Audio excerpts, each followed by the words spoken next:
Hello friends, जय हिंद। This is Shweta. Welcome to my YouTube channel Gyan Kunj with Shweta में आपका स्वागत है। तो कैसे हो आप लोग? आशा करती हूँ कि आप लोग बहुत अच्छे होंगे, स्वस्थ होंगे और आप लोगों की पढ़ाई भी अच्छे से चल रही होगी। तो जो लोग इस चैनल पे नए हैं तो प्लीज़ चैनल को सब्सक्राइब करिएगा, वीडियोज़ को लाइक करिएगा। तो जैसा कि आप लोगों को पता है कि मैं आप लोगों के लिए जो सीटेट का प्रीवियस ईयर क्वेश्चन पेपर चला रही हूँ। तो जो आज की सीरीज़ है ये सीडीपी की सीरीज़ रहेगी, जो दिसंबर 2024 में एग्ज़ाम हुआ था उसका पेपर है ये। तो चलिए स्टार्ट करते हैं आज का वीडियो। तो क्वेश्चन नंबर फर्स्ट है फ्रेंड, ठीक है। हाँ, क्वेश्चन नंबर फर्स्ट है कि देखिए, अभिकथन और कारण वाला क्वेश्चन दिया गया है। ऐसे क्वेश्चन आप लोगों को सीटेट में बहुत, जैसे एक पेपर में आप लोगों को एक सब्जेक्ट में 30 क्वेश्चन में कम से कम 2-3 क्वेश्चन आप लोगों को अभिकथन वाला मिल जाएगा। तो चलिए पढ़ते हैं क्या है। देखिए, अभिकथन दिया गया है कि 12 वर्ष की अमाना हर बार डर जाती है जब शिक्षिका उसे ब्लैकबोर्ड पर गणित की समस्या का जवाब देने या हल करने के लिए कहती है, ठीक है। क्योंकि उसे डर है कि शिक्षिका उसे डांटेगी और वह शर्मिंदा होगी, ठीक है। अभिकथन में ये दिया गया है और कारण में क्या दिया गया है कि जब असुरक्षित और चिंतित महसूस करते जब छात्र असुरक्षित और चिंतित महसूस करते हैं तो उनकी शिक्षा पर प्रतिकूल प्रभाव पड़ता है, ठीक है। जब छात्र असुरक्षित महसूस करते हैं और चिंतित रहते हैं तो उनकी शिक्षा पे भी ये प्रभाव पड़ता है, ठीक है। तो इसका जो राइट ऑप्शन क्या होगा? देखिए, ए बी दोनों सही होगा और उसकी व्याख्या सही करता है, या फिर ए बी दोनों गलत है। ऐसे भी आप लोगों के लिए आप लोगों के लिए देखिए ऐसे ऑप्शन दिए गए हैं। तो प्लीज़ कमेंट बॉक्स में बताइएगा कि इसका राइट ऑप्शन क्या होगा। देखिए, जब छात्र असुरक्षित महसूस करेगा और चिंतित रहेगा तो ऑब्वियसली उसका जो है शिक्षा पर प्रतिकूल प्रभाव पड़ता है। आप ऐसे महसूस किए होंगे जब एग्ज़ाम टाइम में आप लोगों को चीज़ें आती हैं, लेकिन फिर भी आप जब एग्ज़ाम हॉल में जाते हैं तो ऐसे घबराहट के कारण जैसे लगता है कि हमें कुछ नहीं आ रहा है, ऐसे महसूस होता है।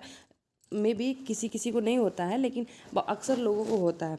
तो देखिए, ये भी राइट है और ये भी राइट है कि 12 वर्ष की जो अमाना है, किसी भी मतलब शिक्षिका जब उसको ब्लैक बोर्ड पे बोलती है जाने के लिए तो किसी भी छात्र को थोड़ा डर लगता है और वो डर जाती है कि वो नहीं आएगा तो डांटेंगी या फिर शर्मिंदा होंगी। देखिए, तो इसका जो फर्स्ट ऑप्शन है वो राइट हो जाएगा।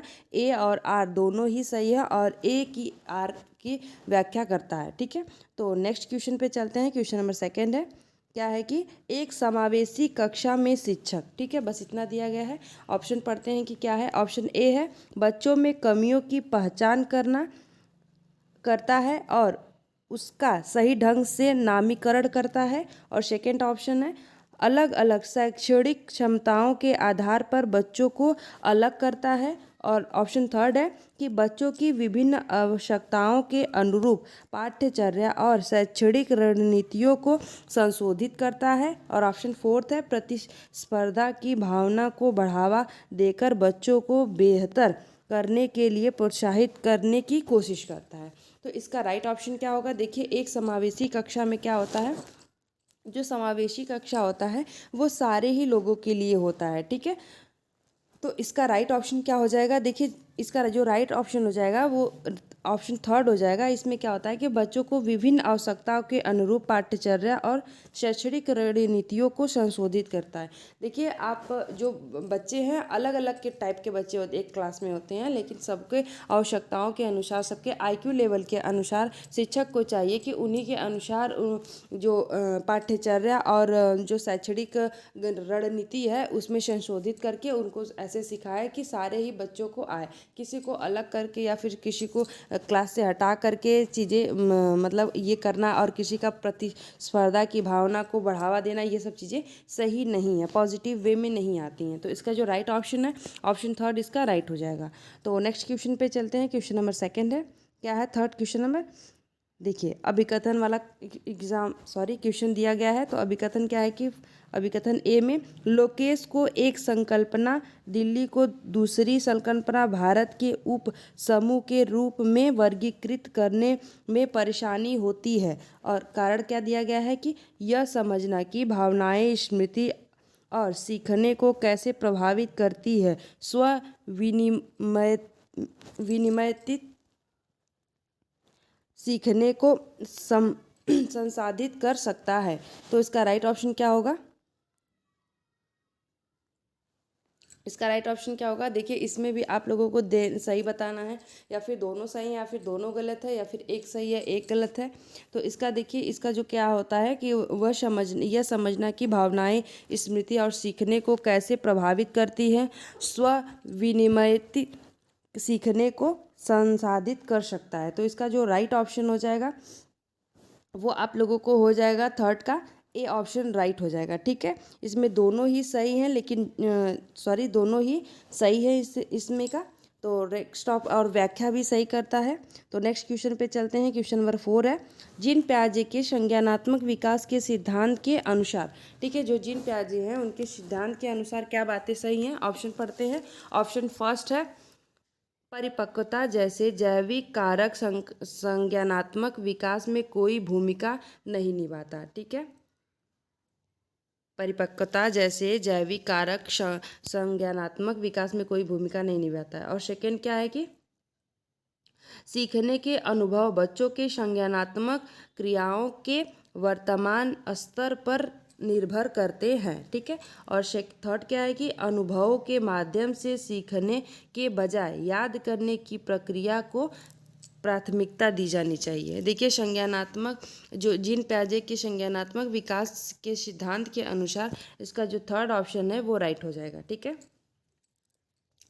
तो नेक्स्ट क्वेश्चन पे चलते हैं। क्वेश्चन नंबर सेकेंड है, क्वेश्चन नंबर 5 है। क्वेश्चन नंबर 5 क्या है कि अभिकथन ए में क्या दिया गया है कि एक समावेशी कक्षा में सभी पाठ्यचर्या अनुकूलन के शैक्षणिक मानकों को विशेष बच्चों के लिए निम्न स्तर करने के लिए निर्देशित किया जाना चाहिए। और कारण क्या है कि विशेष बच्चों को की मुख्य धारा की कक्षा में सीखने की कोई संभावना नहीं है। तो इसका राइट ऑप्शन क्या होगा? देखिए, एक समावेशी कक्षा में सभी पाठ्यचर्या अनुकूलन के शैक्षणिक मानकों को विशेष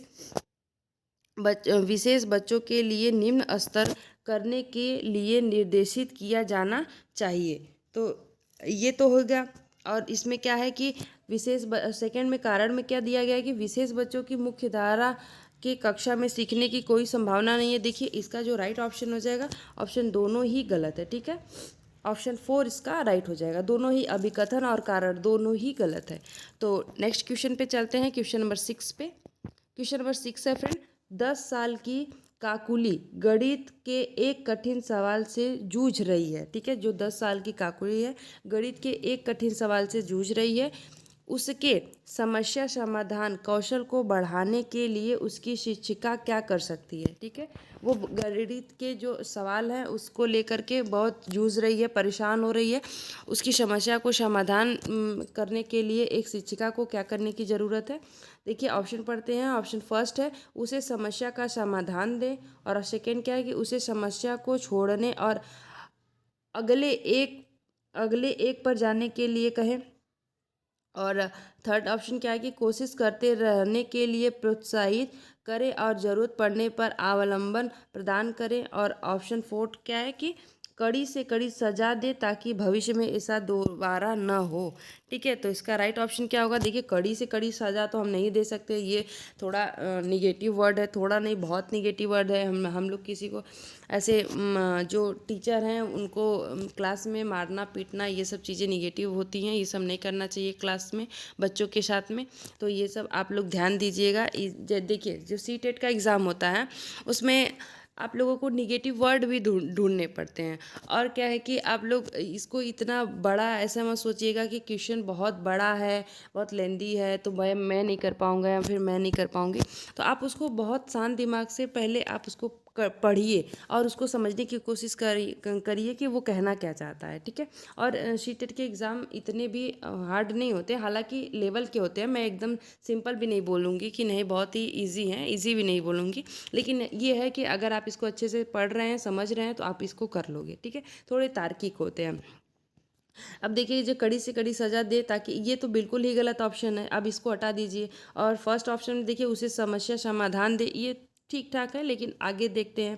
देखिए सबसे इसका जो राइट ऑप्शन हो जाएगा, ऑप्शन इसका थर्ड ऑप्शन बिल्कुल राइट हो जाएगा। कोशिश करते रहने के लिए उसे प्रोत्साहित करें और ज़रूरत पड़ने पर अवलंबन प्रदान करें। देखिए उस शिक्षिका को कहना चाहिए अपने स्टूडेंट से कि आप कोशिश करते रहो, ज़रूर कुछ ना कुछ हो जाएगा और सॉल्व हो जाएगा आपका क्वेश्चन। और ज़रूरत उसको जब पड़ रही है तो आप उसको मोटिवेट भी कर सकते हैं और उसको थोड़ी बता भी सकते हैं, उसके प्रॉब्लम सॉल्यूशन करवा सकते हैं उसका। ठीक है, आपको ये करना चाहिए। और उसको छोड़ने के लिए और दूसरे पर जाने के लिए करना चाहिए, ये भी चीज़ें सही नहीं है। तो ऐसे ही आप क्वेश्चन को सॉल्व कर सकते हैं धीरे धीरे। लेकिन आप उसको करना चाहेंगे तो अगर आप घबरा जाओगे और एग्ज़ाम हॉल में तो फिर आपको समस्या हो जाएगी, फिर आप नहीं कर सकते। तो आप लोग ऐसा मत करिएगा एग्ज़ाम हॉल में। जो लोग पहले एग्ज़ाम दे रहे हैं पहली बार, और जो लोग एग्ज़ाम 1-2 बार दे चुके हैं उनको आइडिया होगा।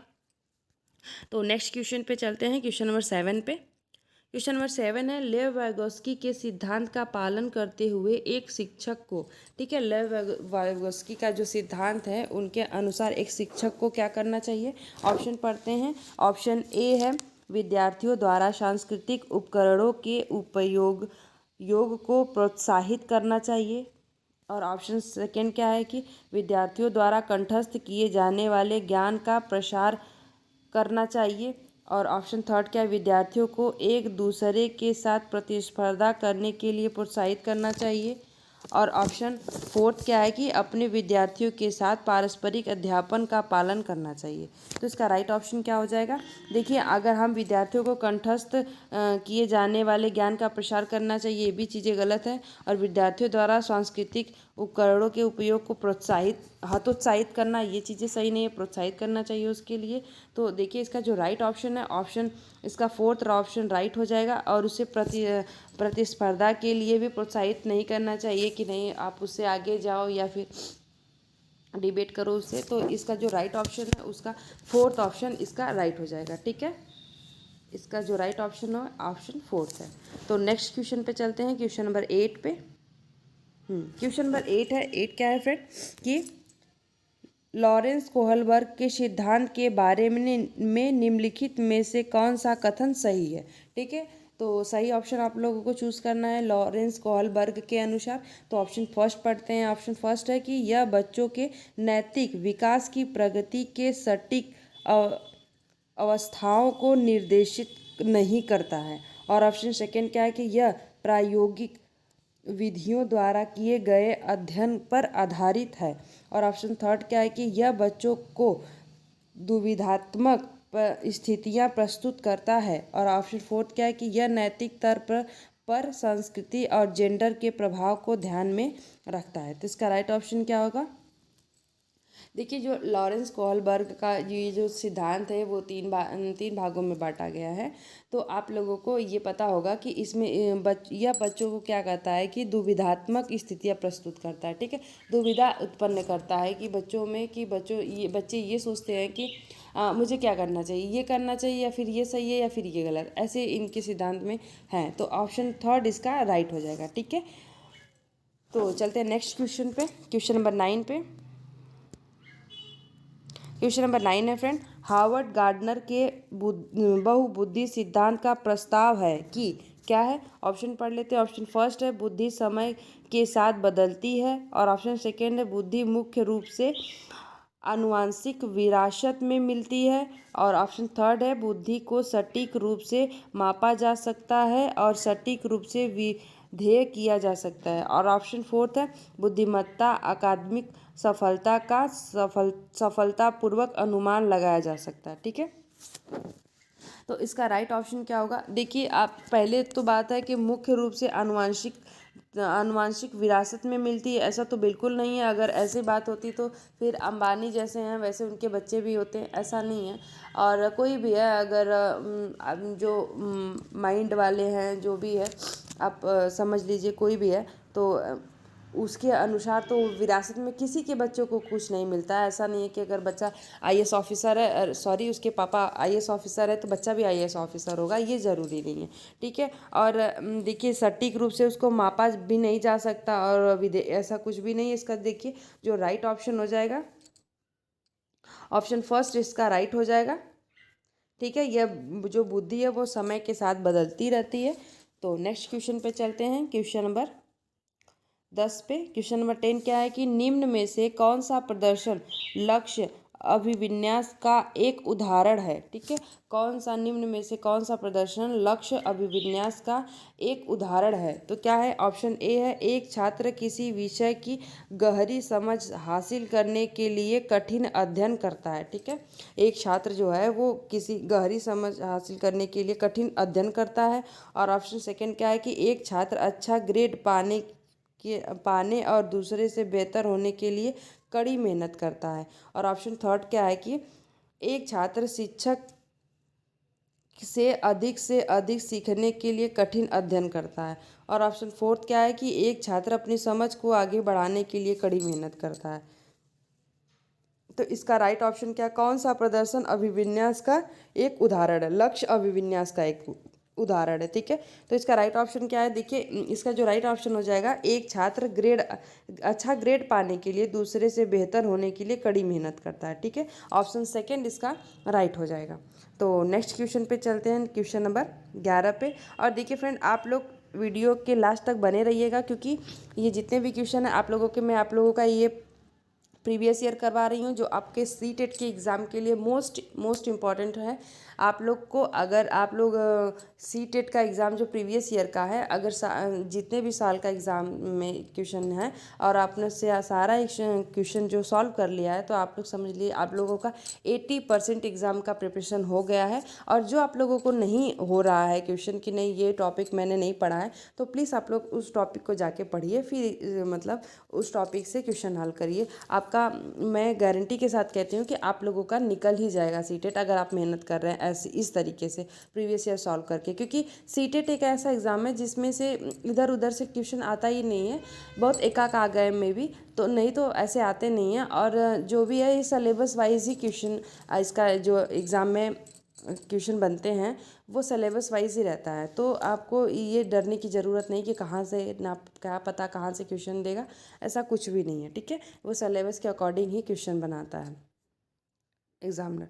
तो नेक्स्ट क्वेश्चन पे चलते हैं, क्वेश्चन नंबर 11 है, अधिगम के सार्वभौमिक अभिकल्प के में क्या शामिल नहीं है। ठीक है, और ऑप्शन फर्स्ट है, सभी शिक्षार्थियों को सूचना और ज्ञान प्राप्त करने के विभिन्न तरीके देना। और ऑप्शन सेकंड क्या है कि शिक्षार्थी जो जानते हैं उसे प्रदर्शित करने के लिए सभी शिक्षार्थियों को विकल्प प्रदान करना। और ऑप्शन सेकंड क्या है कि सभी शिक्षार्थियों के हितों में कार्य करना और तदनुसार चुनौतियों की पेशकश करना। और ऑप्शन फोर्थ क्या है कि शिक्षार्थियों के नामांकन और वर्गीकरण के विभिन्न स्वरूपों को लागू करना। तो इसका राइट ऑप्शन देखिए क्या है कि अधिगम के सार्वभौमिक अभिकल्प में क्या शामिल नहीं है। देखिए फ्रेंड, अगर जहाँ पे अगर नहीं क्वेश्चन में आया हुआ है तो आप लोग प्लीज़ उसको बहुत ही ध्यानपूर्वक पढ़िएगा, क्योंकि जो नहीं वाला क्वेश्चन होता है वो बहुत लोगों से गलत हो जाता है। और ये मैं बार बार आप लोगों को बात इसलिए रिपीट करती हूँ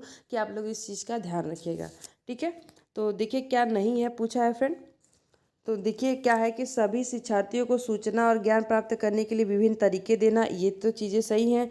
और ऑप्शन सेकंड क्या है कि शिक्षार्थियों जो जानते हैं उसे प्रदर्शित करने के लिए सभी शिक्षार्थियों को विकल्प प्रदान करना, ये भी चीज़ें सही हैं। और तदनुसार चुनौतियों को पेशकश करना, देखिए इसका जो राइट ऑप्शन हो जाएगा, ऑप्शन फोर्थ इसका राइट हो जाएगा। ठीक है, शिक्षार्थियों के नामीकरण और वर्गीकरण के विभिन्न रूपों को लागू करना, ये चीज़ें सही नहीं है। तो ऑप्शन फोर्थ इसका राइट हो जाएगा। तो नेक्स्ट क्वेश्चन पे चलते हैं, क्वेश्चन नंबर 12 पे। तो क्वेश्चन नंबर 12 है फ्रेंड, क्या है कि उन बच्चों को जिन्हें दृष्टिबाधित और उन्हें शामिल करते समय शिक्षकों को का उपयोग करना चाहिए, जो क्या है। देखिए उन बच्चों को जो दृष्टिबाधिता हैं उन्हें शामिल करते समय, ठीक है, करते समय शिक्षकों को, जो दृष्टिबाधित है वो ब्रेल लिपि में आते हैं, तो ब्रेल लिपि हो गया, तो यहाँ पे तो ये दोनों ऑप्शन कट गए। ठीक है फ्रेंड, आप ऐसे भी करके अपना क्वेश्चन सही कर सकते हैं जिसमें डाउट हो आप लोगों को। तो शिक्षकों को ब्रेल लिपि का उपयोग करना चाहिए, जो क्या है कि एक श्रवण प्रणाली हो। तो ठीक है, ब्रेल लिपि का तो एक उपयोग करना चाहिए, और दूसरा अगर वो देखिए क्या है कि दृष्टिबाधिता है, ठीक है, वो देख नहीं सकते तो वो सुन ही सकते हैं, ठीक है। तो इसका जो राइट ऑप्शन है ऑप्शन सेकेंड, देखिए जो देख नहीं सकते वो सुन भी सकते हैं, लेकिन इसका जो राइट ऑप्शन हो जाएगा ऑप्शन स्पर्श करके वो ज़्यादा समझेंगे, ठीक है।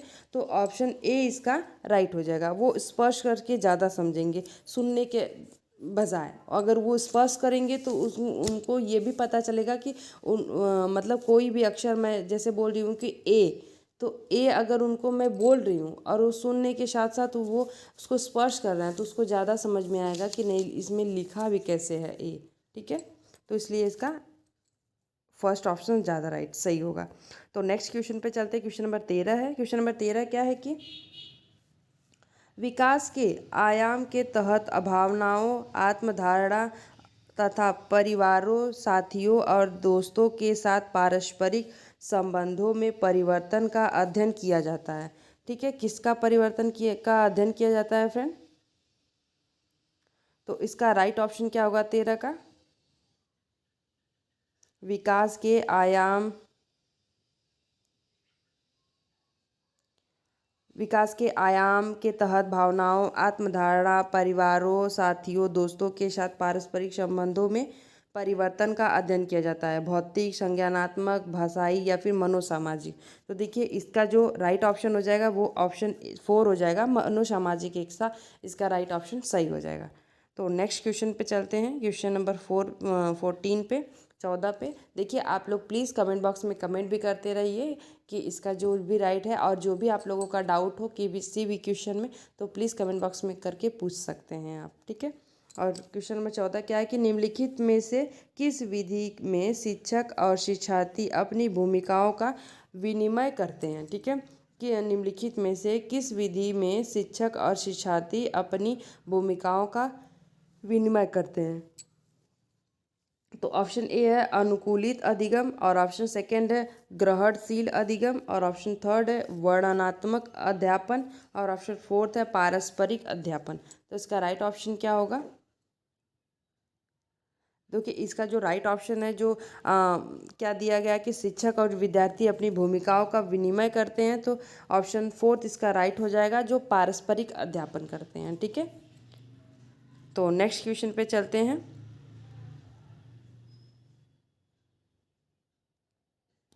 नेक्स्ट क्वेश्चन पे चलते हैं, क्वेश्चन नंबर 15 पे। तो क्वेश्चन नंबर 15 है फ्रेंड कि व्यवहार, रुचियाँ, दृष्टिकोण, कौशल और व्यक्तित्व लक्षण जिन्हें एक संस्कृति विशिष्ट जेंडर के लिए उपयुक्त मानी जाती हैं, उन्हें फिर डैश है के रूप में संदर्भित किया जाता है, और यह होते हैं, वो क्या होते हैं, ठीक है, यही पूछा है। तो क्या हुआ है कि देखिए जेंडर तो पहले रहेगा, उन्हें देखिए व्यवहार, रुचियाँ, दृष्टिकोण, कौशल और व्यक्तित्व लक्षण जिन्हें एक संस्कृति विशिष्ट जेंडर के लिए उपयुक्त माना जाता है, उनमें क्या होता है जेंडर भूमिकाएं, ठीक है, जेंडर भूमिकाएं होनी चाहिए उनमें। और क्या होगा संदर्भित किया जाता है कि वह आनुवंशिक रूप से निर्धारित हैं, ठीक है। तो इसका जो राइट ऑप्शन है ऑप्शन सेकेंड इसका राइट हो जाएगा। तो उनमें जेंडर भूमिकाएं होनी चाहिए, और जो है कि आनुवांशिक रूप से निर्धारित होना चाहिए। तो नेक्स्ट क्वेश्चन पे चलते हैं, क्वेश्चन नंबर 16 पे। तो क्वेश्चन नंबर 16 है फ्रेंड की भाषा और सोच प्रक्रिया के बीच संबंध का प्रस्ताव रखते हुए लेव वैगोस्की ने निम्नलिखित में से किस रूप में भाषा को अवधारणाबद्ध किया, ठीक है, किस रूप में भाषा को अवधारणाबद्ध किया है? तो ऑप्शन फर्स्ट है भाषा एक सांस्कृतिक उपकरण है जो संज्ञान को कई तरीकों से सुगम बनाती है, और ऑप्शन सेकेंड क्या है कि भाषा आत्म केंद्रित भाषा का एक रूप है जिसका उपयोग केवल बुनियादी ज़रूरतों को पूरा करने के लिए किया जाता है, और ऑप्शन थर्ड क्या है कि भाषा संज्ञानात्मक क्षमताओं के विकास में बाधा डालती है, और ऑप्शन फोर्थ क्या है कि भाषा का एक स्वतंत्र क्षेत्र है जो कि संज्ञान से संबंधित नहीं है। तो इसका राइट ऑप्शन क्या हो जाएगा? देखिए जो भाषा है इसमें दिया गया है आप लोगों को कि जो भाषा और सोच प्रक्रिया के बीच संबंध का प्रस्ताव रखते हुए लेव वागोस्की ने निम्नलिखित में से किस रूप को भाषा का अवधारणाबद्ध किया है? तो देखिए इसका जो राइट ऑप्शन हो जाएगा, ऑप्शन फर्स्ट हो जाएगा, भाषा एक सांस्कृतिक उपकरण है जो संज्ञान को कई तरीकों से सुगम बनाती है। ठीक है, ये सांस्कृतिक उपकरण है, तो इसका जो राइट ऑप्शन हो जाएगा वो ऑप्शन फर्स्ट इसका राइट हो जाएगा। तो नेक्स्ट क्वेश्चन पे चलते हैं, क्वेश्चन नंबर 17 पे। तो क्वेश्चन नंबर 17 है फ्रेंड, निम्नलिखित में से कौन सा एक ऐसे प्रश्न का उदाहरण है जो विवेचनात्मक सोच को बढ़ावा देता है? ठीक है, विवेचनात्मक को सोच को बढ़ावा देता है। तो ऑप्शन फर्स्ट है विवेचनात्मक मतलब कि अलग अलग क्षेत्र में। ठीक है, तो ऑप्शन फर्स्ट है द्वितीय विश्व युद्ध किस वर्ष समाप्त हुआ था? तो देखिए ये जो प्रश्न क्वेश्चन है, तो किस वर्ष समाप्त हुआ था, तो जिस वर्ष समाप्त हुआ होगा हम बता देंगे, बस वन टाइप मतलब वन वर्ड क्वेश्चन हो जाएंगे। तो इसमें हमको ज़्यादा सोचने की तो ज़रूरत नहीं है, तो ये तो नहीं होगा। और ऑप्शन सेकंड क्या है कि द्वितीय विश्व युद्ध में कौन सा देश प्रत्यक्ष रूप से शामिल है? ये भी वन वर्ड है। कौन सा प्रत्यक्ष रूप से शामिल है, हम देश का नाम बता देते हैं। और ऑप्शन थर्ड क्या है कि द्वितीय विश्व युद्ध में के फैलाने के लिए किन कारकों का उपयोग योगदान था? ठीक है, तो ये ठीक लग रहा है। और फोर पहले देख लेते हैं, द्वितीय विश्व युद्ध के दौरान जर्मनी का नेता कौन था? ये भी वन वर्ड है, तो इसका जो राइट ऑप्शन हो जाएगा, ऑप्शन थर्ड हो जाएगा कि फैलाने के में किन किन कारणों का योगदान था। ठीक है, तो आप उसके बारे में सोचोगे और वो वन वर्ड क्वेश्चन आंसर नहीं है। तो ठीक है, इसमें विवेचनात्मक सोच को बढ़ावा देता है। तो नेक्स्ट क्वेश्चन पे चलते हैं, क्वेश्चन नंबर 18 पे। क्वेश्चन नंबर 18 है फ्रेंड, अभिकथन ए लड़कों की तुलना में लड़कियों में सामाजिक और सांस्कृतिक कारणों से अधिक प्रभावित होने वाले जन्मजात प्रवृत्ति होती हैं। ठीक है, तो इसका राइट ऑप्शन, ये पहले तो हम देख लेते हैं कि ये बात तो सही है कि जो लड़की क्या और लड़कियों की तुलना में जो सांस्कृतिक सामाजिक जिसका प्रभाव होता है वो लड़कियों में ज़्यादा पाया जाता है। ठीक है, जन्मजात उनमें होता है। और कारण क्या दिया गया है कि लड़कियां आनुवांशिक, एक मिनट फ्रेंड, हाँ ठीक है, देखिए सॉरी, जो जन्मजात प्रवृत्ति नहीं होती है, ऐसा नहीं होता है। ऐसे लड़के भी होते हैं कि नहीं, वो भी सांस्कृतिक और सामाजिक रूप से मतलब प्रभावित होने की जन्मजात प्रवृत्ति नहीं, किसी में ही नहीं पाया जाता है। वो तो सामने बच्चा जब पैदा हो जाता है वो समाज में जाता है, फिर उसके बाद वो सीखता है। ठीक है, और लड़कियां आनुवांशिक रूप से लड़कों की तुलना में अधिक संवेदनशील और भावनात्मक रूप से कमज़ोर होती हैं, जिसके कारण उनकी सामाजिक उपेक्षाओं के अनुरूप होने का संभावना होता है। ठीक है, तो इसका जो राइट ऑप्शन है, ऑप्शन ये दोनों ही गलत है, ऐसा कुछ भी नहीं होता है। ठीक है, ऑप्शन ए और ऑप्शन आर दोनों ही गलत है। तो नेक्स्ट क्वेश्चन पे चलते हैं, क्वेश्चन नंबर 19 पे। तो क्वेश्चन नंबर 19 है फ्रेंड, क्वेश्चन नंबर 19 क्या है कि एक शिक्षिका छात्रों को उनके पूर्व ज्ञान को नई संकल्पनाओं से जोड़ने के अवसर प्रदान करने के अपनी कक्षा में सार्थक व सीखने व सिखाने सिखाने व विवेचनात्मक सोच को सक्षम बनाना चाहती हैं। ठीक है, सक्षम बनाना चाहती हैं। निम्नलिखित में से कौन सी शिक्षण रणनीति सबसे प्रभावी होगी? तो ऑप्शन पढ़ लेते हैं। ऑप्शन ए है नई सामग्री पर व्याख्या देना और छात्रों को याद करने के लिए महत्वपूर्ण शब्दों की सूची प्रदान करना। तो ये चीज़ें तो गलत हैं, किसी को याद करने के लिए हमको फोर्स नहीं करना चाहिए। और ऑप्शन सेकंड क्या है कि विद्यार्थियों को पाठ्य पुस्तक के अध्याय को पढ़ने और अंत में प्रश्नों के उत्तर देने के लिए कहना। और ऑप्शन थर्ड क्या है कि छात्रों से कई सामग्री से संबंधित अपने स्वयं के अनुभव साझा करने के लिए कहना और फिर उन्हें विषय से जोड़ना। और ऑप्शन फोर्थ क्या है कि छात्रों को नई सामग्री से संबंधित कार्य को पूरा करने के तरीके के बारे में चरण दर चरण मार्गदर्शिता प्रदान करना। तो देखिए उनको जो है अपने स्वयं के अनुभव और साझा करने के लिए करना और फिर उन्हें विषय पर जोड़ना, ये सबसे अच्छा क्वेश्चन माना जाएगा। ठीक है, तो इसका जो राइट ऑप्शन होगा, ऑप्शन थर्ड इसका राइट हो जाएगा। तो नेक्स्ट क्वेश्चन पे चलते हैं, क्वेश्चन नंबर 20 पे। तो क्वेश्चन नंबर 20 है फ्रेंड की निम्नलिखित में से कौन सा विद्यार्थियों में सीखने के लिए आकलन का एक उदाहरण है। ठीक है, तो निम्नलिखित में से कौन सा विद्यार्थियों में सीखने के लिए आकलन का एक उदाहरण है, तो कौन सा है फ्रेंड। ऑप्शन पढ़ लेते हैं। ऑप्शन ए है एक अंतिम परीक्षा जिसमें पूरे सत्र में सीखी गई सभी सामग्री शामिल होती हैं।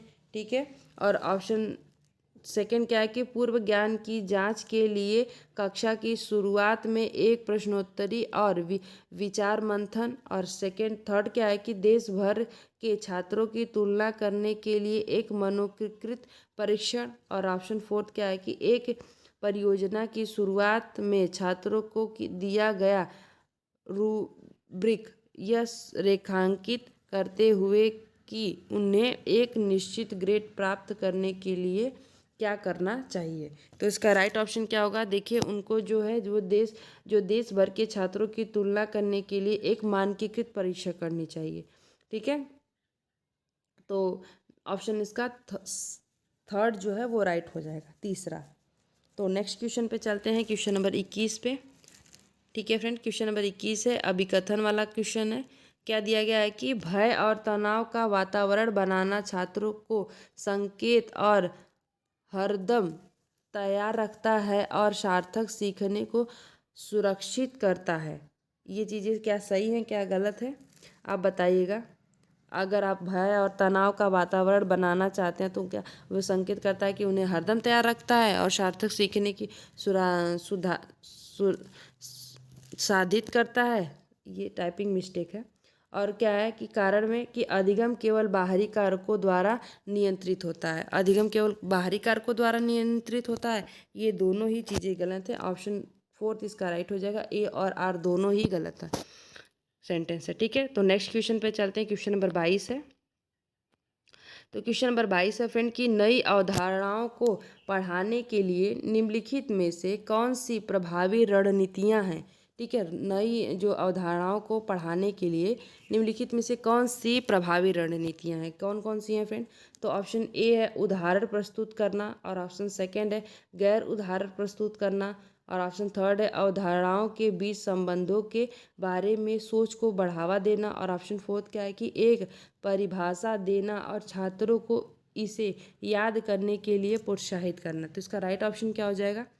ए फर्स्ट और सेकंड दोनों सही है, या फिर फर्स्ट और थर्ड सही है, या फिर ए और बी, या फिर सी तीनों सही है, या फिर थर्ड और फोर्थ हो, या पहला तीनों सही है। तो इसका राइट ऑप्शन क्या होगा 22 का। तो देखिए, इसका जो राइट ऑप्शन हो जाएगा कौन सी प्रभावी रणनीतियाँ होंगी, यही इसी बारे में पूछा है फ्रेंड। तो देखिए, अवधारणाओं के बीच संबंधों के बारे में सोच को बढ़ावा देना, नई अवधारणाओं को बढ़ाने के लिए निम्नलिखित कौन सा प्रभावी रणनीतियाँ होंगी, और एक परिभाषा देना और छात्रों को इसे याद करने के लिए प्रोत्साहित करना। चौथा तो हो ही नहीं सकता, तो चौथा में हो नहीं सकता, तो ये चार ऑप्शन तो बिल्कुल नहीं होगा, तो इसको हटा ही दीजिए। और अवधारणाओं के बीच जो है संबंधों के बारे में सोच को बढ़ावा देना, और गैर उदाहरण प्रस्तुत करना, और उदाहरण प्रस्तुत करना। उदाहरण प्रस्तुत करना ये तो सही है, ऑप्शन फर्स्ट। तो देखिए, इसका जो राइट ऑप्शन हो जाएगा वो गैर उदाहरण भी प्रस्तुत करना। ऑप्शन ए और बी दोनों ही सही है। ठीक है, नेक्स्ट क्वेश्चन पे चलते हैं। नेक्स्ट क्वेश्चन है कि लेव वैगोस्की संज्ञानात्मक विकास को किस रूप में देखते हैं। ठीक है, जो लेव वैगोस्की हैं वो संज्ञानात्मक विकास को किस रूप में देखते हैं फ्रेंड। तो एक सहयोगात्मक प्रक्रिया, और सेकंड क्या है कि एक व्यक्तिगत क्रिया। और ऑप्शन थर्ड क्या है कि एक एकीकृत प्रक्रिया। और ऑप्शन फोर्थ क्या है कि पर्यावरण को प्रभावी रूप से अपनाने की प्रक्रिया। तो इसका राइट ऑप्शन क्या होगा। तो देखिए, इसका जो राइट ऑप्शन होगा लेव वैगोस्की संज्ञानात्मक विकास को एक सहयोगात्मक प्रक्रिया के रूप में देखते हैं। ठीक है, इसका जो राइट ऑप्शन हो जाएगा ऑप्शन फर्स्ट इसका राइट हो जाएगा। तो नेक्स्ट क्वेश्चन पे चलते हैं, क्वेश्चन नंबर 24। तो क्वेश्चन नंबर 24 है फ्रेंड कि आप एक शिक्षक हैं जो अपने छात्रों को आलोचनात्मक और रचनात्मक रूप से सोचने के लिए प्रोत्साहित करना चाहते हैं। निम्नलिखित में से कौन सी रणनीति इस प्रकार की चिंतन को बढ़ावा देने की सबसे अधिक संभावना है? कौन सी है? तो ऑप्शन पढ़ लेते हैं। ऑप्शन फर्स्ट है कि एक परियोजना सौंपना जिसमें छात्रों को किसी विषय पर जानकारी को याद रखना और प्रस्तुत करना हो। और ऑप्शन सेकंड क्या है कि छात्रों को उनके अपने समाधान खोजने के लिए खुले सिरे वाले प्रश्न प्रदान करना। और ऑप्शन थर्ड क्या है कि छात्रों को उनके ज्ञान का आकलन करने के लिए बहुविकल्पी परीक्षण देना। और ऑप्शन फोर्थ क्या है कि विषय पर व्याख्या देना और छात्रों को विस्तृत नोट्स प्रदान करना। तो इसका राइट ऑप्शन क्या होगा 24 का? तो देखिए, इस जो नोट्स प्रदान करना, व्याख्या देना, ये सही नहीं है। देखिए, उन जो छात्रों को उनके अपने समाधान खोजने के लिए खुले सिरे वाले प्रश्न देना, ठीक है, उनके अपने आप को करने के लिए मौका देना चाहिए। तो ऑप्शन सेकेंड इसका राइट हो जाएगा। ऑप्शन सेकेंड इसका राइट हो जाएगा 24 का, ठीक है। तो नेक्स्ट क्वेश्चन पे चलते हैं, क्वेश्चन नंबर 25 पे। तो क्वेश्चन नंबर 25 है फ्रेंड कि फिजा ने विश्लेषण किया कि उसे विषय जेड सीखने की तुलना में विषय एक्स सीखने में अधिक समस्याएं हैं, क्योंकि वह विषय जेड में रुचि रखती है और उस पर ध्यान केंद्रित कर रही है। निम्नलिखित में से कौन सी संरचना फिजी को सोच पर विश्लेषण करने की क्षमता का वर्णन करता है? किस संज्ञान का करता है? तो अभिसंज्ञान का, या फिर स्मृति का, या फिर संज्ञान का, या फिर संज्ञानात्मक संघर्ष का। तो 25 का राइट ऑप्शन क्या होगा? तो देखिए, जो अभिसंज्ञान है इसी को ये अभिप्रेरित कर रही है, अपने अंदर विश्लेषण की क्षमता का वर्णन करता है कि आप मतलब जो विषय को ज़्यादा आप समझ रहे हैं, टाइम दे रहे हैं, और जो आपको अच्छा लग रहा है उसका आपको समझ में आ रहा है, जिसको टाइम नहीं दे रहे हैं वो समझ में नहीं आ रहा है, ठीक है, और उसको आप मन से पढ़ भी नहीं रहे हैं। तो इसका जो राइट ऑप्शन हो, ऑप्शन फर्स्ट इसका राइट हो जाएगा। तो नेक्स्ट क्वेश्चन पे चलते हैं, क्वेश्चन नंबर 26 पे। क्वेश्चन नंबर 26 है फ्रेंड कि क्या निम्नलिखित में से कौन सा कथन नैदानिक आकलन के उद्देश्य का उपयुक्त वर्णन करता है? ठीक है, कौन सा जो कथन है वो नैदानिक आकलन के उद्देश्य का उपकरण वर्णन करता है? तो ऑप्शन फर्स्ट है विद्यार्थियों को अपने सहकर्मियों के काम का समालोचनात्मक आकलन करने का अवसर प्रदान करना। और ऑप्शन सेकेंड है कि विद्यार्थियों के अभिवृत्ति स्वरूप की पहचान करना और उनकी आवश्यकताओं के अनुसार एक व्यावसायिक निर्देशन कार्यक्रम तैयार करना। और ऑप्शन थर्ड है कि शिक्षकों को उनके शिक्षण विधियों के बारे में प्रतिपुष्टि प्रदान करना। और ऑप्शन फोर्थ क्या है कि उन क्षेत्रों की पहचान करना जहां विद्यार्थियों को अतिरिक्त सहायता या निर्देश की आवश्यकता हो सकती है। तो इसका राइट ऑप्शन क्या होगा? तो देखिए, जो 26 का राइट ऑप्शन हो जाएगा, ऑप्शन सेकंड इसका राइट हो जाएगा कि विद्यार्थियों के अभिवृद्धि स्वरूप की पहचान करना और उनकी आवश्यकताओं के अनुसार एक व्यावसायिक निर्देशन कार्यक्रम तैयार करना। ठीक है, नेक्स्ट क्वेश्चन पे चलते हैं, क्वेश्चन नंबर 27 पे। तो क्वेश्चन नंबर 27 है फ्रेंड कि हालांकि अंतर समूह व्यक्तिगत विभिन्नताओं की संभावना मौजूद है, फिर भी स्वलीनता वाले अधिकांश विद्यार्थी क्या है कि ऑप्शन पढ़ लेते हैं, उन्नत सामाजिक भावनात्मक पारस्परिकता की उपलब्धि प्राप्त करते हैं। और ऑप्शन सेकंड क्या है कि उन्नत संवाद के कौशल प्रदर्शित करते हैं। और ऑप्शन थर्ड क्या है कि दिनचर्या चरणों का सख्ती से पालन करते हैं। और ऑप्शन फोर्थ क्या है कि कल्पनाशील लेख के उच्चतर कौशलों का प्रदर्शन करते हैं। तो इसका राइट ऑप्शन क्या हो जाएगा? तो देखिए, इसका जो 27 का राइट ऑप्शन हो जाएगा ऑप्शन सी इसका राइट हो जाएगा। ऑप्शन थर्ड जो है दिनचर्या चरणों का सख्ती से पालन करते हैं। ठीक है, तो नेक्स्ट क्वेश्चन पे चलते हैं, क्वेश्चन नंबर 28 पे। तो क्वेश्चन नंबर 28 है फ्रेंड है कि जिन प्याजे को मान्यता है लेवैगास्की को मानता है। तो क्या है, आप लोग को ये डैश दिया गया है, आप लोगों को बताना है कि इसका राइट ऑप्शन क्या होगा। फर्स्ट में है आत्मकेंद्रित वाक्य, संज्ञानात्मक अपरिपक्वता का संकेत, निजी वाक्य, स्व विनिमय में प्रभावी। और ऑप्शन सेकेंड क्या है कि आत्मकेंद्रित वाक्य स्व विनिमयित में प्रभावी, निजी वाक्य संज्ञानात्मक अपरिपक्वता का संकेत। तो इसका राइट ऑप्शन क्या होगा। और ऑप्शन थर्ड क्या है कि निजी वाक्य संज्ञानात्मक अपरिपक्वता का संकेत, आत्मकेंद्रित वाक्य। देखिए जो आत्मकेंद्रित वाक्य है वो तो वो आप लोगों का तो जिन प्याजे का ही है, ठीक है। तो आप लोगों का ये तो एकदम निजी वाक्य ये सही नहीं है, आत्मकेंद्रित पहले रहेगा, ठीक है, ये तो एकदम सही है। और ऑप्शन इसका जो है वो संज्ञानात्मक अपरिपक्वता का संकेत, निजी वाक्य व स्व विनियमित में प्रभावी। तो इसका जो राइट ऑप्शन हो जाएगा ऑप्शन फर्स्ट इसका राइट हो जाएगा 28 का। तो नेक्स्ट क्वेश्चन पे चलते हैं, क्वेश्चन नंबर 29 पे। क्वेश्चन नंबर 29 है फ्रेंड की प्रगतिशील शिक्षा के हिमायती इनमें से किस कथन से सहमत होंगे, ठीक है, किस कथन से सहमत होंगे फ्रेंड। तो ऑप्शन फर्स्ट है कि बच्चे स्वाभाविक रूप से अच्छे होते हैं और समाज उन्हें भ्रष्ट करता है। और ऑप्शन सेकंड क्या है कि बच्चे स्वाभाविक रूप से अब सभ्य होते हैं और उन्हें नैतिक मानव बनाने के लिए समाजीकरण आवश्यक है। ये चीज़ें तो सही नहीं है। और ऑप्शन थर्ड क्या है कि बच्चे एक सामाजिक, सांस्कृतिक, आर्थिक संदर्भ में पैदा होते हैं और यह पृष्ठभूमि उनके विकास को प्रभावित करती है। यही इसका राइट ऑप्शन हो जाएगा, ठीक है।